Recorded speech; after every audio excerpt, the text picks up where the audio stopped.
Hello friends, welcome to YouTube channel overall knowledge a way to success. Friends, आज की इस video में हम लोग जो भारतीय इतिहास में वैदिक संस्कृति से जो ऑब्जेक्टिव क्वेश्चन कर रहे थे या उसका नेक्स्ट पार्ट होगा। ठीक है, ये हमारा पार्ट 3 होगा जिसमें आज हम लोग कुछ ऑब्जेक्टिव क्वेश्चनों को सॉल्व करेंगे। ठीक है फ्रेंड्स, चलिए स्टार्ट करते हैं। हमारा पहला क्वेश्चन है, ऋग्वेद के किन 6 मंडलों को वंश मंडल या फिर गोत्र मंडल कहा जाता है? तो इस क्वेश्चन का राइट ऑप्शन नंबर ए होगा, दूसरे मंडल से लेके 7वें मंडल तक। ठीक है, ऑप्शन नंबर ए इसका सही होगा। नेक्स्ट, किस वेद में जादुई माया और वशीकरण का वर्णन है? तो इस क्वेश्चन का राइट ऑप्शन नंबर डी होगा, अथर्ववेद में। ठीक है, ऑप्शन नंबर डी इसका सही होगा। नेक्स्ट, आर्य शब्द इंगित करता है, आपको बताना है कि जो आर्य शब्द है वह किसकी ओर इंगित करता है? तो इस क्वेश्चन का राइट ऑप्शन नंबर डी होगा, श्रेष्ठ वंश की ओर। ठीक है, ऑप्शन नंबर डी सही होगा। नेक्स्ट, ऋग्वेद में कुल कितने मंडल हैं? अब 4 ऑप्शन ही आपको सही ऑप्शन बताना है। तो ऋग्वेद में कुल 10 मंडल हैं। ठीक है, ऑप्शन नंबर डी इसका सही होगा। नेक्स्ट, आर्य भारत में संभवतः आए थे, आपको बताना है कि यूरोप से, मध्य एशिया से, पूर्वी एशिया से या फिर अन्य क्षेत्रों से। तो आर्य जो है भारत में सर्वप्रथम मध्य एशिया से आए थे। ठीक है, ऑप्शन नंबर 20 का सही होगा। नेक्स्ट, कौन सा वेद अंशतः गद्य रूप में भी रचित है? ऋग्वेद, यजुर्वेद, सामवेद या फिर अथर्ववेद? तो गद्य रूप में जो रचित है वह है यजुर्वेद। ठीक है, ऑप्शन नंबर 20 का सही होगा। नेक्स्ट, सभा और समिति प्रजापति की 2 पुत्रियां थी का उल्लेख किस वेद में मिलता है? ऋग्वेद, यजुर्वेद, सामवेद या फिर अथर्ववेद? तो सभा और समिति का जो उल्लेख है वह अथर्ववेद में मिलता है। ठीक है, ऑप्शन नंबर डी इसका सही होगा। नेक्स्ट, ऋग्वैदिक युग की प्राचीनतम संस्था कौन सी थी? तो प्राचीनतम जो संस्था थी वह विदथ थी। ठीक है, ऑप्शन नंबर सी इसका सही होगा। नेक्स्ट, ब्राह्मण ग्रंथों में सर्वाधिक प्राचीन कौन है? आपके पास 4 ऑप्शन ही आपको सही ऑप्शन बताना है। तो ब्राह्मण ग्रंथों में सर्वाधिक प्राचीन शतपथ ब्राह्मण है। ठीक है, ऑप्शन नंबर 20 का सही होगा। नेक्स्ट, गोत्र व्यवस्था प्रचलन में कब आई? ऋग्वैदिक काल में, उत्तर वैदिक काल में, महाकाव्य काल में या फिर सूत्र काल में? तो गोत्र व्यवस्था जो है वह उत्तर वैदिक काल में व्यवस्था में आई थी। ठीक है, ऑप्शन नंबर 20 का सही होगा। हमारा नेक्स्ट क्वेश्चन है, अनुलोम विवाह का अर्थ क्या होता है? आपके पास 4 ऑप्शन ही है, आपको सही ऑप्शन बताना है। तो इस क्वेश्चन का राइट ऑप्शन नंबर ए होगा, उच्च वर्ण पुरुष का निम्न वर्ण नारी के साथ विवाह। ठीक है, ऑप्शन नंबर ए इसका सही होगा। नेक्स्ट, प्रतिलोम विवाह तब माना जाता है, आपको बताना है कि प्रतिलोम विवाह का जो मतलब होता है वह क्या होता है?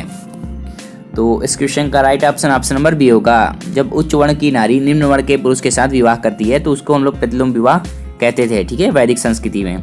ऑप्शन नंबर 20 का सही होगा। नेक्स्ट, वैदिक युग में यव कहा जाता था, आपको बताना है कि वैदिक युग में यव किसे कहा जाता था? तो इस क्वेश्चन का राइट ऑप्शन नंबर बी होगा, जौ को। ठीक है, ऑप्शन नंबर 20 का सही होगा। नेक्स्ट, व्रीहि शब्द किसके लिए प्रयुक्त हुआ है? आपके पास 4 ऑप्शन ही, आपको सही ऑप्शन बताना है। तो व्रीहि शब्द जो वह चावल के लिए प्रयुक्त हुआ है। ठीक है, ऑप्शन नंबर ए इसका सही होगा। नेक्स्ट, अथर्व का अर्थ क्या होता है? आपके पास 4 ऑप्शन ही, आपको सही ऑप्शन बताना है। तो अथर्व का अर्थ जो है वह पवित्र जादू होता है। ठीक है, ऑप्शन नंबर ए इसका सही होगा। नेक्स्ट, इसमें आपको मिलान करना है कि इसमें कौन से ऑप्शन सही होंगे। ठीक है, आपके पास 4 ऑप्शन ही, आपको सही ऑप्शन बताना है। तो इस क्वेश्चन का राइट ऑप्शन नंबर ए होगा। ठीक है, शिक्षा का ध्वनि शास्त्र से, कल्पसूत्र का कर्मकांड से, निरुक्त का शब्द व्युत्पत्ति शास्त्र से और छंद का छंद शास्त्र से। ठीक है, ऑप्शन नंबर ए इसका सही होगा। नेक्स्ट, प्राचीनतम व्याकरण अष्टाध्यायी के रचनाकार कौन है? तो अष्टाध्यायी के रचनाकार पाणिनि है। ठीक है, ऑप्शन नंबर डी इसका सही होगा। नेक्स्ट, निम्न में से कौन सी स्मृति प्राचीनतम है? आपके पास 4 ऑप्शन दिए, आपको सही ऑप्शन बताना है। तो मनु स्मृति जो है वह प्राचीनतम स्मृति है। ठीक है, ऑप्शन नंबर ए सही होगा। नेक्स्ट, आदि काव्य की संज्ञा किसे दी जाती है? रामायण, महाभारत, गीता या फिर भागवत पुराण? तो आदि काव्य की संज्ञा जो है वह रामायण को दी जाती है। ठीक है, ऑप्शन नंबर ए इसका सही होगा। नेक्स्ट, प्राचीनतम पुराण है, आपको बताना है कि इनमें से कौन सा सबसे प्राचीनतम पुराण है? तो इस क्वेश्चन का राइट ऑप्शन नंबर ए होगा, मत्स्य पुराण। ठीक है, ऑप्शन नंबर ए सही होगा। हमारा नेक्स्ट क्वेश्चन है, ऋग्वेद में सबसे पवित्र नदी किसे माना गया है? सिंधु, सरस्वती, परशुनी या फिर शतुद्री? तो सबसे पवित्र नदी जो वह सरस्वती को माना गया है, ठीक है, ऑप्शन नंबर बी सही होगा। नेक्स्ट, वैदिक समाज की आधारभूत इकाई क्या है? तो वैदिक समाज की जो आधारभूत इकाई है वह कुल है, ठीक है, या फिर कुटुंब, ऑप्शन नंबर ए इसका सही होगा। नेक्स्ट, ऋग्वैदिक काल के उस सबसे प्रधान देवता की पहचान करें जिसकी स्तुति में 250 सूक्तों की रचना की गई थी। इंद्र, अग्नि, वरुण या फिर सूर्य? तो इस क्वेश्चन का right option option number A होगा, इंद्र भगवान की स्तुति में, ठीक है, ऑप्शन नंबर ए सही होगा। नेक्स्ट, किस वेद में सभा को नरिष्ट अर्थात सामूहिक वाद विवाद या अनुल्लंघनीय कहा गया है? ठीक है, आपके पास 4 ऑप्शन दिए, आपको सही ऑप्शन बताना है कि किस वेद में सभा को नरिष्ट अर्थात सामूहिक वाद विवाद या अनुल्लंघनीय कहा गया है, ठीक है। तो आपके पास 4 ऑप्शन, आपको सही ऑप्शन बताना है। तो इस क्वेश्चन का right option option number D होगा, अथर्ववेद को, ठीक है, ऑप्शन नंबर डी सही होगा। नेक्स्ट, किस रचना में नारी को सुरा और पांसा के साथ 3 प्रमुख बुराइयों में शामिल किया गया है? ठीक है, तो इस क्वेश्चन का right option option number A होगा, मैत्रायणी संहिता में, ठीक है, ऑप्शन नंबर ए इसका सही होगा। नेक्स्ट, उत्तर वैदिक काल में किस देवता को सर्वोच्च स्थान प्राप्त था? प्रजापति, इंद्र, विष्णु या फिर रुद्र? तो उत्तर वैदिक काल में जो है वह प्रजापति को सर्वोच्च स्थान प्राप्त था, ठीक है, ऑप्शन नंबर ए इसका सही होगा।